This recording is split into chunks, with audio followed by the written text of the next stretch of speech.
Honestly, we're all alone in the end. And I don't mean that in a sad, depressing, I mean that kind of like in a, kind of like you shouldn't be afraid of it type way. And no, I don't mean that like the people that are trying to be edgy and they try to say like, oh, you shouldn't be afraid of death. I think to a certain extent we all kind of have some primal fear of like the unknown. But in terms of loneliness, we've all been there. And I guess a lot of people they don't like the feeling because they feel that they always need to have somebody around them. The thing is that, is it really worth it to have people around you if they don't have the right influences, if they're not good people? And some people, I think most people would agree with me and they would say that no, it's not really worth it to be around people if they're not good people, but at the same time I don't want to be alone, so what am I supposed to do?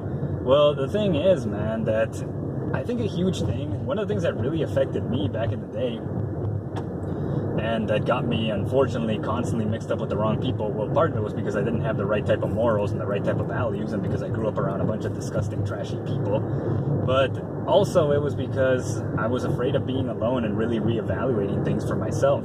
Evaluating if these values were actually leading to anything good or if they actually had any decent outcomes. I just ignored it in favor of I just want to feel good. But I just think that if you're going to live your life like that, this libertarian mentality, which I don't like libertarianism, that's a different video I'll make later on. It's only going to lead to it's only going to lead to nihilism. And then nihilism is going to lead to revolutionary ideology, revolutionary mentalities. It's one of the reasons why I think we have so many crazy people nowadays, or so many revolutionaries, so many people joining Antifa, or so many people joining all these different movements. And I'm not just talking about left-wing movements, I'm talking about right-wing movements as well, because I don't really fall on the spectrum, I think, anymore, because I don't really look at things from a social-political perspective. I look at them from more of a spiritual point of view. And when I say spiritual, I don't mean like that new age hippity-dippity dumb, rubbish. I mean like actual spiritual. I mean in terms of like actually fighting certain things that within ourselves are causing us problems and are causing us to, be blinded from the truth.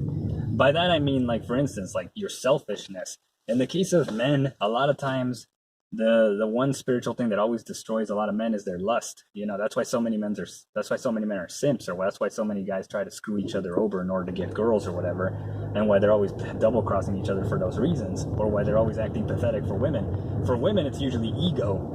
That's why you get so many women playing mind games and doing all this narcissistic manipulative stuff. And that's what I mean by your decadence and your desires, if you're not disciplined, are only going to blind you from the truth, and as a result you're only going to attract bad things. Now, at first you might attract good things, but then you might end up pushing those good things away, and then you'll regret it. You'll either learn your lesson, or you're going to keep tripping over your own feet until you learn. Some people never learn, unfortunately. I've known people who never have. I still have hope that they do eventually before they die, but that's a different story. But the thing is, like I said, if your entire life is literally just looking at things from the point of view of I guess you could say, from the point of view of just desire and passions, well then, that's never going to fulfill you. It's never going to fulfill you like the truth will. And what I mean by the truth is looking at things realistically. Now, thankfully, lately, there's been a rise in YouTubers that have been more down to earth and they've been more honest. They just kind of like turn on the camera and they tend to talk to you like you're like real deal. I'm not going to mention too many of them because I don't really like to mention it, because then people think that I'm trying to ride these YouTubers, because a lot of them are bigger than me. But the thing is that, like, they have a point. Like, a lot of them started their channels because they wanted to express themselves a little bit more. They didn't do it because they wanted to be popular. They just wanted to express themselves more.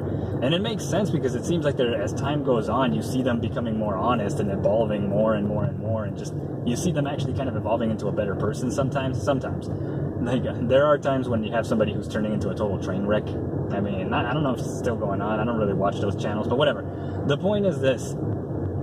The point is, a lot of times groups of people, or not groups of people, but rather like the people that we're surrounded by, they take away things from us, and a lot of times we put up with it because we don't want to be by ourselves. We're terrified of basically being alone. And there was some guy just giving me this idiotic look through that car, but then again, most people in this town are morons. Anyways, But the thing is, yeah, we tend to put up with a lot of this negative stuff, or we tend to put up with a lot of these negative people because we're afraid to be alone. But I mean, like I said before, if you know the truth, then you're not really going to be afraid, because you're going to know that most of the stuff that you see in everyday life is just illusions. Most people aren't living happy, awesome lives with a lot of friends, like with a lot of friends hanging out and, always helping them out. In fact, a lot of times people put themselves into problems that they themselves don't know how to get out of.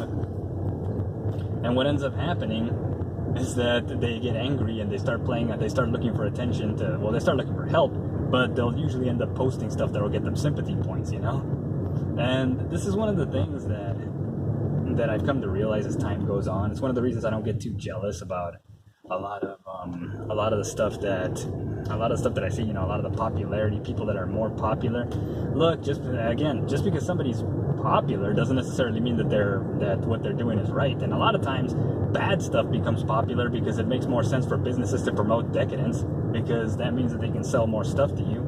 It's much easier for society, or not society, but for the powers that be to sell decadence and to sell, materialism and sell your passion, to attract your passions, than it is to actually go ahead and tell you the truth, because the truth is going to reject all the stuff that they're willing to sell at you.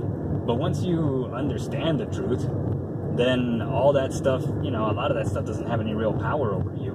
And that's what I mean. Even if you're alone, you don't really feel alone, because you know the reality. You know that people with 1 million followers are probably just doing stuff to kiss ass, unless they're talking about the truth.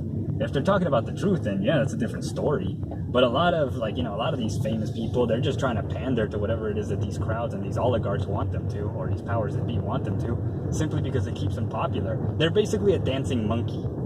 That's the best way to describe it. These people are basically a dancing monkey for a crowd.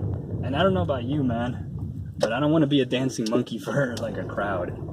If I learned anything, is that if my identity is not based on the truth, or if what I'm saying is not based on the truth, then generally speaking, I don't know if it's a good idea to even say it. I tend to try to, I'd really try to think about things nowadays before I actually go ahead and start talking about stuff, because I'm always terrified at the idea of what if I say something stupid? I make mistakes. I'm human and I'm willing to admit to them. But at the same time, I really try to make sure that what I'm saying or what I'm thinking I'm going to say is based on the truth, rather than just a random outburst based on something stupid like passion, which a lot of people unfortunately do nowadays. But I don't think I need to tell anybody that our society is becoming more and more immature, although it's probably always been that way. But the only way that you're going to rise and triumph is through the truth, and I learned that a long time ago.